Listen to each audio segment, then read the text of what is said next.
একদম বদমাশ হয়ে গেছে, বুড়ি হয়ে গেছে পুরো একদম। আবার সেদিকে যায়, চুল ধরে টানে, বহুত বদমাশ হয়ে গেছে। আবার হাসে, আমি হাসতে বলেছি? তার অবস্থা দেখো। ওই, চুপ করে বসো,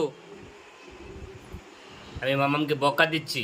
আজ তোমরা একটু বলো কি বলবে। এর জন্য আমি কাজ করতে পারি না, তাকাচ্ছে মিটমিট করে। দেখেছো আমি কথা বলতে কোনো কোনো হুঁশ আছে? মাস হয়ে গেছে। টাটা করে দাও।